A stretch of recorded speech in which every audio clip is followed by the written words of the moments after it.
सभी को मेरा नमस्कार है। आप सभी का हमारे चैनल लाइफ सक्सेस में बहुत बहुत स्वागत है। आज हम इस क्लास में बहुत ही महत्वपूर्ण प्रश्नोत्तरी को हल करने वाले हैं। यह प्रश्नोत्तरी हम घटना चक्र से हल कर रहे हैं, जो कि पूर्व की किसी न किसी परीक्षाओं में पूछे गए बहुत ही महत्वपूर्ण प्रश्नोत्तर हैं। इसलिए क्लास में अंत तक बने रहें। अगर क्लास अच्छी लगे तो लाइक, शेयर, सब्सक्राइब करें। देर न करते हुए शुरू करते हैं कि सुख दुख खात को रस कहने वाले आचार्य हैं तो भरत मुनि, रामचंद्र, गुणचंद, आचार्य विश्वनाथ या आनंद वर्धन। तो सुख दुखात्मक को रस कहने वाले जो आचार्य माने जाते हैं वो रामचंद्र, गुणचंद को माना जाता है। अगला प्रश्न देखते हैं कि अन्नु जित धवल तापी सरागैव भवती यूनाम दृष्टति। यह ग्रंथ से संबंध रखती है। नीति शतक, उत्तरारामचरितम, कादम्बरी शकुनासो उपदेशो, स्वप्नवास वदतम। तो यह पंक्तियाँ जो हैं संबंध रखती हैं वह कादम्बरी शकुनासो उपदेश से संबंध रखने वाली यह पंक्ति हैं। उत्तरारामचरितम जो है वो भवभूति के द्वारा रचित रचना है और स्वप्नवास वदतम जो है वो भास की रचना मानी जाती है। अगला प्रश्न देखते हैं कि कालिदास ने सुलभ कोपो महर्षि किसे कहा है? दुर्वासा को, परशुराम को, वशिष्ठ को या विश्वामित्र को? तो कालिदास ने सुलभ कोपो महर्षि जो कहा है वो दुर्वासा को सुलभ कोपो महर्षि कहा है।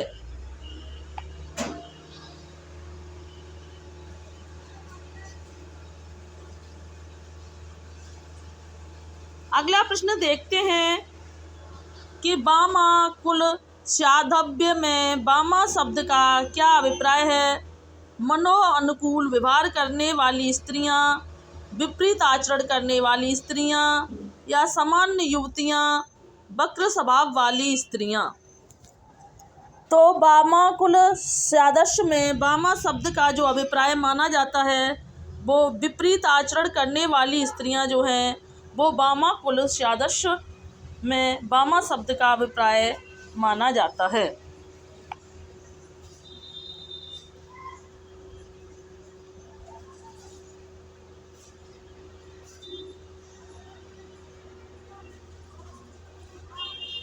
अगला प्रश्न देखते हैं कि कर्माता ही प्रकृति कृपणा सचेत तना चेतनेषु। यह पंक्ति किस ग्रंथ से ली गई है?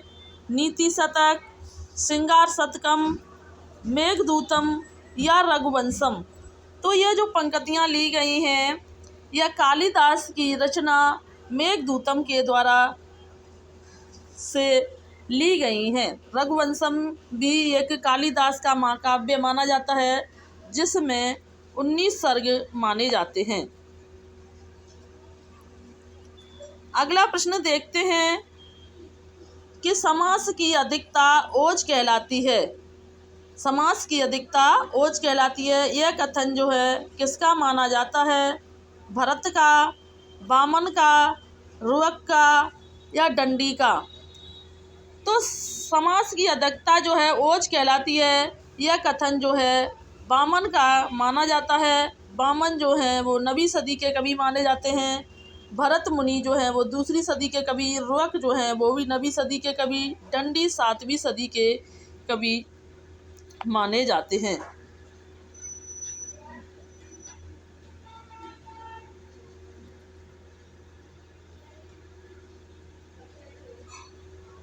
अगला प्रश्न देखते हैं कि संस्कृत व्याकरण के अनुसार इनमें से एक ही शब्द शुद्ध है। तो इनमें से कौन सा शब्द जो है वो शुद्ध माना गया है? निरोग, मृत्यु उपरांत, श्राप या षष्टम। तो इसमें से जो शुद्ध शब्द जो माना गया है, निरोग जो है वो शुद्ध शब्द माना गया है और बाकी के सभी जो हैं वो अशुद्ध शब्द माने गए हैं। अगला प्रश्न देखते हैं कि प्रारंभते ना खलु विघ्न भयन नीचे में कर्ता कौन है? मध्या, उत्तमा, नीचे या साधारण। तो प्रारब्ध्य में ना खलु विघ्न भयन नीचे में जो कर्ता माना जाता है, तो यहाँ पर नीचे है जो है यहाँ पर कर्ता माना गया है।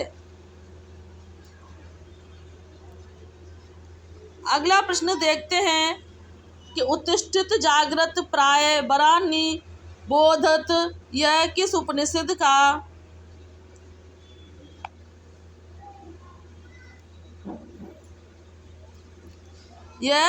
किस उपनिषद का मंत्र माना जाता है? कंठ, छंदोदय, प्रश्न या मुंडक। तो यह जो ग्रंथ माना गया है वो कंठ उपनिषद का मंत्र माना गया है। अगला प्रश्न देखते हैं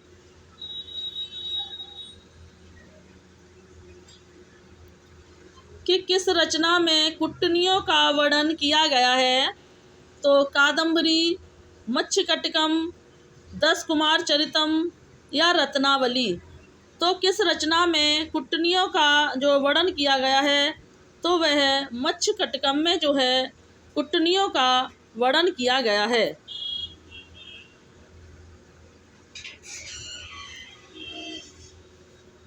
अगला प्रश्न देखते हैं कि गद्य पद्य मिश्रित काव्य को कहते हैं खंड काव्य, नाटक काव्य, चंपू काव्य या मुक्तक काव्य। तो गद्य पद्य मिश्रित काव्य को चंपू काव्य कहा जाता है। क्या कहा जाता है? गद्य पद्य मिश्रित काव्य को चंपू काव्य कहा जाता है। अगला प्रश्न देखते हैं कि निम्नलिखित में से कौन सा अर्थ प्रकृतियों के अंतर्गत नहीं आता है? कार्य, पताका, प्रकरी या विषादांत।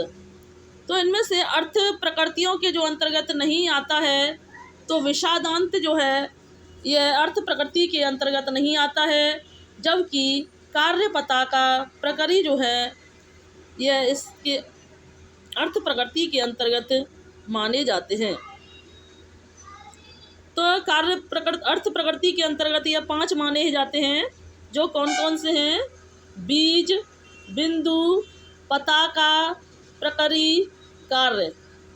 और इनकी जो अवस्था है प्रारंभ, प्रत्न, प्रत्याशा, नितापी, फलागम जो है इनकी अवस्था मानी जाती हैं। अगला प्रश्न देखते हैं कि नाटक में अर्थ प्रकृतियाँ कितनी मानी गई हैं? नाटक में अर्थ प्रकृतियाँ कितनी मानी गई हैं? तो नाटक में जो है 5 अर्थ प्रकृतियाँ मानी गई हैं। अगला प्रश्न देखते हैं कि निम्नलिखित में से कौन सा अर्थोपरपेक्ष नहीं है? तो प्रवेशक, चूलिका, नित्यतापी या विषंबक। तो इनमें से जो अर्थोपरपेक्ष नहीं है, तो इसमें से नित्यतापी जो है वो अर्थोपरपेक्ष नहीं है। अर्थोपरपेक्ष के जो है वो 5 प्रकार माने जाते हैं, जो है विषंबक,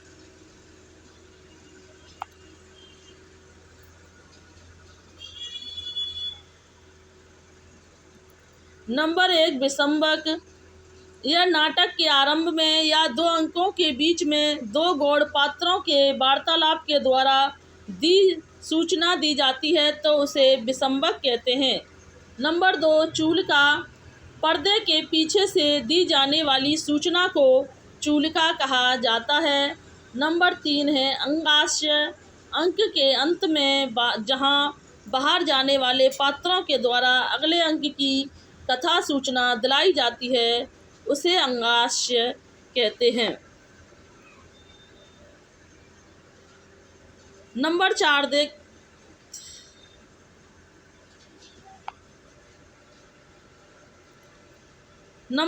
देखते हैं कि अंगावतार अंक की समाप्ति से पहले ही अगले अंक की कथा वस्तु को प्रारंभ करना अंगावतार कहलाता है। नंबर 5 है प्रवेशक।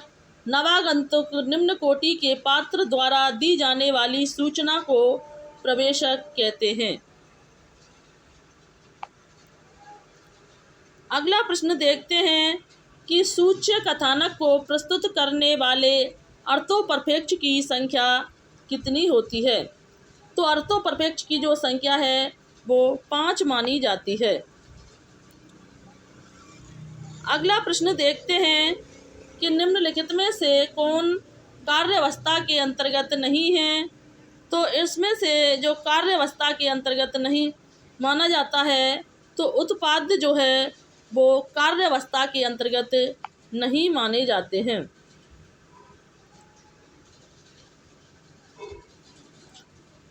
अगला प्रश्न देखते हैं कि हे प्रभु मैं प्रभु शब्द में कौन सी विधि है। तो वृद्धि, दीर्घ, गुण या संप्रसारण। तो इसमें से जो हे प्रभु में जो विधि मानी गई है वह संप्राषण जो विधि मानी गई है। अगला प्रश्न देखते हैं कि बेड़ी संगारम नाटक का अंगी रस है। तो बेड़ी संगारम जो नाटक का जो अंगी रस माना गया है तो वीर रस जो है वो बेड़ी संगारम नाटक का रस का अंगी रस माना गया है।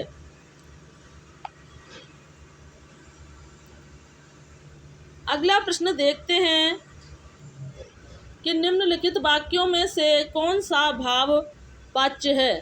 तो निम्नलिखित में से इसमें जो भाव वाच्य माना गया है तो तेन गृहम गत्तम जो है वो भाववाच्य माना गया है।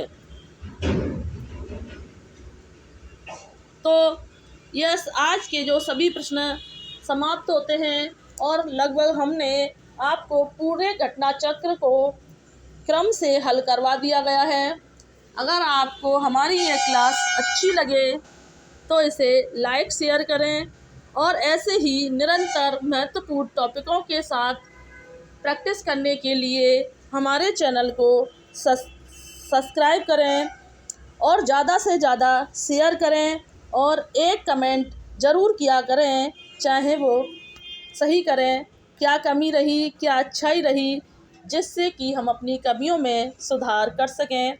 आपके कमेंट से हमें मोटिवेशन मिलता है। तो थैंक्स वॉचिंग दिस वीडियो। जय हिंद, जय भारत।